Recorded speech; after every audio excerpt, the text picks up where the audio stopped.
मित्रांनो, एका तरुणीने जेव्हा बँक अधिकारी म्हणून पदभार स्वीकारला, तेव्हा ती आपल्या शासकीय गाडीने एका भव्य बंगल्यासमोर जाऊन उभी राहिली आणि गाडीतून खाली उतरताच तिने त्या घराच्या दरवाजाची बेल वाजवली. थोड्याच वेळात आतून एक वयोवृद्ध व्यक्ती बाहेर आला आणि तिला विचारले की तुम्ही कोण आहात आणि तुम्हाला इथे कोणाला भेटायचं आहे. त्यावर बँक अधिकारी मॅडम एका व्यक्तीचं नाव सांगतात. त्यांना भेटायचं असं सांगतात. पण त्या वृद्ध व्यक्तीने तिला सांगितलं की त्या लोकांनी काही दिवसांपूर्वीच हे घर विकलंय आणि दुसरीकडे निघून गेले आहेत. पण सध्या ते कुठे राहत आहेत हे मला काही ठाऊक नाही. हे ऐकल्यावर बँक अधिकारी मॅडम निराश झाल्या आणि परत आपल्या गाडीत बसून निघून गेल्या. मित्रांनो, त्या व्यक्तीचं नाव काय होतं? मित्रांनो, खूपच इंटरेस्टिंग स्टोरी आहे. शेवटपर्यंत नक्की पहा. ज्याची माहिती बँक अधिकारी मॅडम घेत होत्या आणि असं काय कारण होतं ज्यामुळे त्या व्यक्तीला न भेटल्यामुळे बँक अधिकारी मॅडम उदास झाल्या. मित्रांनो, संपूर्ण सत्य जाणून घेण्यासाठी कथा शेवटपर्यंत नक्की ऐका. झारखंडमधील एका जिल्ह्यात एक कॉलेज आहे. त्या कॉलेजमध्ये कमल नावाचा एक विद्यार्थी शिक्षण घेत होता. कमलच्या वडिलांचा मोठा उद्योग असून ते करोडपती होते. त्यामुळे कमलला पैशांची कोणतीही अडचण नव्हती, कमतरता नव्हती. तो दररोज गाडीतून कॉलेजला येत जात असायचा आणि कॉलेजमध्ये मजा करत असतो. एके दिवशी कमल क्लासमध्ये बसलेला असताना त्याची नजर त्याच्याच वर्गातील सुनैनावर जाते. सुनैना ही मध्यमवर्गीय कुटुंबातील मुलगी होती. तिचे वडील सरकारी अधिकारी होते, पण ती अभ्यासात खूप हुशार होती. एके दिवशी शिक्षकांनी एका प्रश्नाचे उत्तर विचारले असता सुनैना उत्तर देण्यासाठी उभी राहते. तेव्हा कमलची नजर तिच्यावर खिळते. सुनैना दिसायला खूप सुंदर असल्यामुळे कमल कमल हा पहिल्याच नजरेत तिच्या प्रेमात पडतो. त्याला ती मनापासून आवडू लागते. पहिल्या नजरेतील प्रेम कदाचित यालाच म्हणतात. ती समोर येताच त्याचे हृदय जोरजोरात धडधडू लागायचं. तो हळूहळू सुनैनाशी बोलण्यासाठी प्रयत्न करू लागला. काहीतरी कारण शोधू लागतो. असंच काही दिवस निघून जातात. असाच वेळ जातो आणि एक दिवस सुनैना कॅन्टीनमध्ये एकटी बसलेली असताना कमलला तिच्याशी बोलायची संधी मिळते. कमल घाबरत घाबरत तिच्या जवळ जातो आणि तिच्याशी बोलायला सुरुवात करतो. सुनैना कमलला सुनैना कमलला ओळखत असते, कारण तो पैसावाला मुलगा असतो, मोठा मुलगा असतो. त्यामुळे ती त्याच्यापासून दूर राहू लागते. ती विचार करते की कुठेतरी तो माझा गैरफायदा घेऊ शकतो. पण जेव्हा पण तेव्हा कमल धाडसाने आपल्या सुनैना मनातील गोष्ट सुनैनाला सांगतो. सुनैना, मी जेव्हापासून तुला पाहिलं आहे तेव्हापासून तू माझ्या मनात फक्त तुझाच विचार येत आहे. मला वाटतं की मी तुझ्या प्रेमात पडलो आहे. हे ऐकल्यावर सुनैना विचारात पडते. ती आपल्या मनातले विचार पुन्हा पुन्हा तपासून पाहते. सुनैना मनात विचार करू लागते की खरंच कमल माझ्यावर प्रेम करतो का? की तो माझा फक्त गैरफायदा घेण्यासाठी जवळीक करत आहे? का फायदा घेण्यासाठी प्रयत्न करत आहे आणि म्हणूनच तो माझ्यासमोर खोट्या प्रेमाचं नाटक करत आहे? या विचारामुळे ती त्याला नकार देते आणि म्हणते, कमल, माझे वडील खूप गरीब आहेत. आमची गरिबी आणि श्रीमंती आमची किंवा तुमची बरोबरी होऊ शकत नाही. आपल्या दोघांमध्ये गरिबी आणि श्रीमंतीची खूप मोठी दरी आहे. त्यामुळे अशा परिस्थितीत आपलं बोलणं योग्य नाही. जर माझी बदनामी झाली तर खूप काही चुकीचं घडू शकतं. असं सांगून सुनैना तिथून निघून जाते. कमल तिच्या या शब्दांवर विचार करू लागतो. त्याला वाटतं की सुनैना त्याला चुकीचं समजते आणि म्हणूनच ती असं बोललीये. सुनैनाचा विश्वास जिंकण्यासाठी कमल वारंवार तिच्यासमोर अशा गोष्टी करत राहतो, ज्याने सुनैनाचं मन हळूहळू त्याच्याविषयी बदलत जाईल. जसं की इतरांना मदत करणं, कॉलेजमध्ये ज्युनियर्सचं रक्षण करणं. ज्युनियर्सला मदत करणं हे पाहून सुनैनाही प्रभावित होते आणि हळूहळू ती कमलशी बोलायला लागते. कमल पुन्हा एकदा सुनैनासमोर आपल्या प्रेमाची कबुली देतो. यावेळी सुनैना मात्र त्याला नकार देऊ शकत नाही, कारण सुनैना सुद्धा कुठेतरी त्याच्या प्रेमात पडलेली होती. तिच्याही मनात त्याच्याविषयी फिलिंग्स निर्माण होत होत्या किंवा झाल्या होत्या.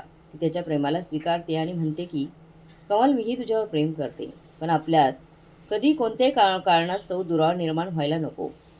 तेव्हा कमल तिला वचन देतो आणि म्हणतो की असं कधी होणार नाही. आणि त्यानंतर कमल आणि सुनैना कॉलेजमध्ये एकमेकांसोबत अधिकाधिक वेळ घालवायला सुरुवात करतात. त्यांच्या प्रेमाची गोष्ट हळूहळू कॉलेजभर पसरते. अखेर त्यांचं ग्रॅज्युएशन पूर्ण होते. त्या दिवशी कमल सुनैनाला म्हणतो, सुनैना, आता आपल्याला लग्न करायला हवं. सुनैना हे ऐकून म्हणते, कमल, तुझं म्हणणं योग्य आहे, पण मला वाटते की तुझ्या घरचे या लग्नाला कदाचित मान्यता देणार नाही. माझे वडील फक्त एक साधे शिक्षक आहेत, तर तुझे वडील करोडपती आहेत, उद्योगपती आहेत. त्यामुळे ते मला नकार देतील. पण कमल तिला विश्वास देतो आणि म्हणतो, तसं काही नाही आहे. मी माझ्या घरच्यांशी बोलतो, काही अडचण येणार नाही. यानंतर कमल घरी जातो आणि आपल्या वडिलांसमोर लग्नाचा प्रस्ताव ठेवतो. तो म्हणतो, बाबा, कॉलेजमध्ये मी सुनैना नावाच्या मुलीवर प्रेम करतो आणि मला तिच्यासोबत लग्न करायचं आहे.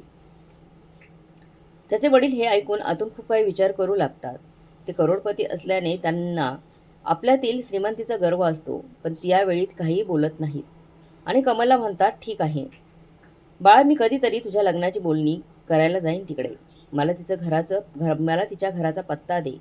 हे ऐकून कमल खूप आनंदी होतो. तो आपल्या खोलीत जाऊन सुनैनाला फोन करतो आणि तिला सांगतो, सुनैना, बाबा लग्नासाठी तयार झाले आहेत. ते म्हणाले की लवकरच तुमच्याकडे येऊन लग्नाची बोलणी करतील. हे ऐकून सुनैना खूप खुश होते. सुनैना तिचे वडील तिला म्हणतात, बाळा, लोक काय म्हणतील याची पर्वा करू नकोस. जर तू त्याच्यावर प्रेम करत असशील तर मला या लग्नासाठी काही अडचण नाही. काही दिवसांनी कमलचे वडील आपल्या आलिशान कारमध्ये सुनैनाच्या घरी पोहोचतात. सुनैनाचं घर दुसऱ्या जिल्ह्यात एका गरीब वस्तीत होतं. तिचं घर बऱ्यापैकी होतं, पण ते कमलच्या वडिलांच्या आलिशान घरासमोर काहीच नव्हतं. कमलचे वडील घरात जाताच आतल्या सामानाची स्थिती पाहू लागतात, परिस्थिती बघू लागतात आणि त्यांचा पारा चढतो. सुनैना आधीच आपल्या वडिलांना सांगितले होते की आज कमलचे वडील आपल्या घरी येणार आहेत. त्यामुळे सुनैनाचे वडील देखील त्यांची योग्य तयारी करून तयार होते. ते कमलच्या वडिलांना आदराने आत बसवतात, त्यांचे स्वागत करतात आणि चहा नाश्ता देतात.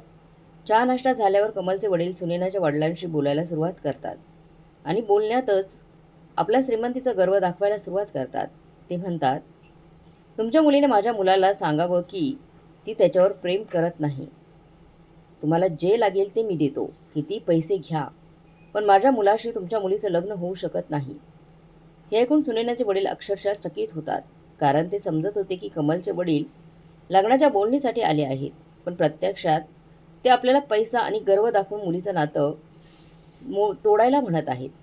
सुनैनाचे वडील शांतपणे म्हणतात, साहेब, आमच्याकडे तुमच्यासारखा पैसा नाही, पण जर तुम्ही तुमच्या पैशांच्या जोरावर आम्हाला विकत घेऊ इच्छित असाल तर ते शक्य नाही. तरीसुद्धा जर तुम्हाला काही प्रॉब्लेम असतील तर मी माझ्या मुलीला स्पष्ट सांगेन की मी तुमच्या घराशी कोणतंही नातं ठेवू नये आणि तिने तुमच्या मुलाला विसरावं. सुनैना हे सगळं बोलणं आत बसून ऐकत असते. तिच्या डोळ्यातून अश्रू ओघळू लागतात. कमलचे वडील तिथून निघताना म्हणतात, तुमचे खूप धन्यवाद, तुम्ही माझं ऐकलं. असे म्हणून ते आपल्या गाडीत बसून निघून जातात. सुनैना या गोष्टीमुळे पूर्णपणे खचून जाते. तिचे वडील तिच्या जवळ येऊन तिला समजावत म्हणतात, बाळा, हे लोक खूप श्रीमंत आहेत. जर बापाला पैशांचा इतका गर्व असेल तर मुलातही तसंच असणार. तू असं कर, त्याला सांग की तू त्याच्याशी लग्न करू शकत नाही. सुनैना गेल्या 2.5 वर्षापासून कमलला ओळखत होती, पण नुकतंच कमलच्या वडिलांनी सांगितलेला प्रस्ताव आणि तिच्या वडिलांनी दिलेला सल्ला तिच्या मनाला पटत होता. त्यामुळे सुनैना कमलला फोन करते आणि तिला विसरण्यास सांगते. हे ऐकून कमल आश्चर्यचकित होतो आणि तिला विचारतो, सुनैना, असं का? कमल सुनैनाला फोन करतो आणि विचारतो, सुनैना, असं काय झालं आहे? आपण गेली 2.5 वर्ष एकमेकांना चांगल्या प्रकारे ओळखतो. तुला काय समस्या आहे? काय प्रॉब्लेम झाले? तू ते मला सांगू शकतेस. पण सुनैना त्याला काहीही सांगण्यास तयार होत नाही आणि फोन कट करते. ती फक्त एवढंच म्हणते की आजपासून मला फोन करू नकोस. मी तुला ओळखत नाही आणि तू मला ओळखत नाही. विसरून जा हे नातं. कमल या गोष्टीने पूर्णपणे आश्चर्यचकित होतो. ती विचार करत राहतो की सुनैनाने असा निर्णय का घेतला, असं का वागली. काही वेळानंतर त्याचे वडील घरी येतात. कमल त्याच्याकडे जातो आणि विचारतो, बाबा, तिथे असं काय झालं की सुनैनाने मला फोन करून लग्नासाठी नकार दिला आहे. त्याचे वडील त्या ठिकाणी शांतपणे सांगतात की बाळा, त्या घरात तुझं लग्न होऊ शकत नाही. ते घर खूप लहान आहे आणि त्या लोक आपल्यासमोर खूपच गरीब आहेत. आपली आणि त्यांची काहीच बरोबरी होऊ शकत नाही. म्हणून ते तिला विसरून जा. हेच तुझ्यासाठी चांगलं असेल. हे ऐकल्यावर कमलला खूप धक्का बसतो. तो आपल्या वडिलांना म्हणतो, बाबा, असं होऊ शकत नाही. मी त्या मुलीवर खूप प्रेम करतो आणि मला तिच्याशीच लग्न करायचं आहे आणि मी तिच्याशीच लग्न करेन. पण त्याचे वडील ठामपणे सांगतात, मला असे अजिबात वाटत नाही की तू त्या मुलीशी लग्न करावंस. जर तू लग्न केलंस तर मी माझं आयुष्य संपवून टाकेन. हे ऐकून कमल मोठ्या द्विधेत सापडतो. एकीकडे त्याचे 2.5 वर्षांचं प्रेम होतं, तर दुसरीकडे त्याचा आयुष्यभराचा आधार. त्याचे वडील, ज्यांनी तिला उभं राहायला शिकवलं होतं. थोडा वेळ विचार केल्यानंतर कमल आपल्या वडिलांना म्हणतो, ठीक आहे बाबा, जर तुमची इच्छा नाही की मी त्या मुलीशी लग्न करावं, तर मी लग्न करणार नाही. पण एक गोष्ट ऐका, तिच्याशिवाय मी आयुष्यात दुसऱ्या कुणाशीही लग्न करणार नाही. आयुष्यभर अशाच राहील. हे मात्र ऐकून त्याच्या वडिलांना धक्का बसतो आणि त्यांना वाटतं की आता त्याचं मन दुखावलं आहे म्हणून तो असं बोलत असेल. ते त्याला म्हणतात, ठीक आहे, जर तुला लग्न करायचं नसेल तर नको करूस, पण त्या मुलीशी तुझं लग्न होऊ शकत नाही. या गोष्टीमुळे कमल खूपच खचून जातो. तो दिवसभर आपल्या खोलीत राहतो. ना तो कोणाशी बोलतो ना मित्रांच्या गाठीभिटी घेतो. पूर्वी मित्रांसोबत वेळ घालवणारा कमल आता पूर्णपणे बदलून गेलेला होता. त्याचे वडील जेव्हा आपल्या मुलाची ही अवस्था पाहतात तेव्हा त्यांना मुलाबद्दल वाईट वाटतं. ते विचार करतात की त्याचं लग्न त्या मुलीसोबत करून द्यायला हवं. त्या मुलीसोबत करायला द्यायला हवं का? पण त्यांचा पैशांचा अहंकार आणि प्रतिष्ठेचं वलय त्यांना अडवतं. त्यामुळे ते परत मुलाच्या लग्नाला नकार देतात. ते वारंवार कमलला समजवण्याचा प्रयत्न करतात, पण कमल त्यांची एकही गोष्ट ऐकत नाही. हळूहळू 3 वर्ष अशीच निघून जातात. या 3 वर्षात कमलने कधी सुनैनाला फोन केला नव्हता. पण तो तिला पूर्णपणे विसरू शकला नव्हता. त्याचे वडील त्याला अनेकदा जबरदस्तीने वेगवेगळ्या फंक्शनमध्ये घेऊन जात होते. पण कमल कुठेच मनापासून रमायचा नाही. अशाच एका फंक्शनला कमल आपल्या संपूर्ण कुटुंबासोबत गेला होता. ते फंक्शन संपल्यानंतर परत येत असताना त्याचे वडील पुन्हा त्याला सुनैनाच्या गोष्टीवरून धमकावू लागले. ते म्हणाले, तू जे काही करत आहेस ते खूप चुकीचं आहे. तुझ्या वागण्यामुळे आम्हाला खूप दुःख होत आहे, त्रास होत आहे. हे ऐकून कमल शांतपणे पुन्हा तीच जुनी गोष्ट सांगतो. बाबा, मी अगदी माझ्या निर्णयावर ठाम आहे. हे ऐकून त्याचे वडील अस्वस्थ होतात आणि गाडी अधिक वेगाने चालवायला लागतात. ते म्हणतात, मी तुला लहानपणापासून सांभाळून मोठं केलं आणि तू तू माझ्या एका गोष्टीवर सुद्धा लक्ष दिलं नाहीस. तुला फक्त तुझंच खरं करायचं आहे. यावेळी कमलच्या आई देखील त्याला समजावत म्हणते, बाळा, तुझे वडील जे म्हणत आहेत ते योग्य आहे. त्यांच्या इच्छेचा आदर कर. पण कमल ठामपणे नकार देतो आणि म्हणतो, आई, मी असं काही करणार नाही. गाडीच्या आत वडील आणि मुलांमध्ये वादसंवाद सुरू असतो आणि आई दोघांना शांत करण्याचा प्रयत्न करत असते. याच दरम्यान कमलच्या वडिलांचे दुसऱ्या रस्त्याकडे दुर्लक्ष होतं आणि अचानक गाडीचा भीषण अपघात होतो. जेव्हा कमलला शुद्ध येते तेव्हा त्याला जाणवते की त्याच्या पायाला खोल जखम झाली आहे आणि त्याची आई अपघातात मृत्युमुखी पडली आहे आणि त्याचे वडील आयुष्यातील शेवटच्या श्वासांवर आहेत. कमल घाईघाईने आपल्या वडिलांना गाडीतून बाहेर काढण्याचा प्रयत्न करतो, पण त्याचे वडील त्याला थांबवतात. ते म्हणतात, बाळा, मला बाहेर काढण्याचा प्रयत्न करू नकोस. माझा शेवटचा क्षण आला आहे असं मला वाटतंय. आता मी जगणार नाही, पण मी या जगातून जाण्यापूर्वी तुला एक गोष्ट सांगायची आहे. कमल रडत म्हणतो, नाही बाबा, मी तुम्हाला बाहेर काढतो आणि रुग्णालयामध्ये घेऊन जातो. नंतर आपण बोलू, आत्ता नाही. पण त्याचे वडील त्याला थांबवतात आणि म्हणतात, बाळा, अनेक दिवसांपासून मी विचार करत होतो की तुझं सुनैनासोबत लग्न लावून द्यावं. पण माझ्या अहंकारामुळे, श्रीमंतीमुळे मी तुला कधीच हे सांगू शकलो नाही. पण आज मात्र शेवटच्या क्षणी मी मात्र सांगते तुला, तू तिच्यासोबत लग्न कर. कारण मी आता देवाकडे जाणार आहे. माझा हा अभिमानसुद्धा माझ्यासोबतच जाईन, अहंकारही माझ्यासोबत जाईल. हे ऐकून कमलच्या डोळ्यातून अश्रू वाहू लागतात. तो तात्काळ वडिलांना बाहेर काढतो. काही वेळाने तिथे ॲम्ब्युलन्स येते. कमल आपल्या आईवडिलांना ॲम्ब्युलन्समध्ये घेतो. ॲम्ब्युलन्समध्ये टाकून हॉस्पिटलकडे रवाना होतो आणि काही वेळाने डॉक्टर कमलच्या वडिलांना मृत घोषित करतात. त्या अपघातात आईवडिलांच्या मृत्यूने कमल पूर्णपणे कोसळतो आणि खूपच निराश होतो.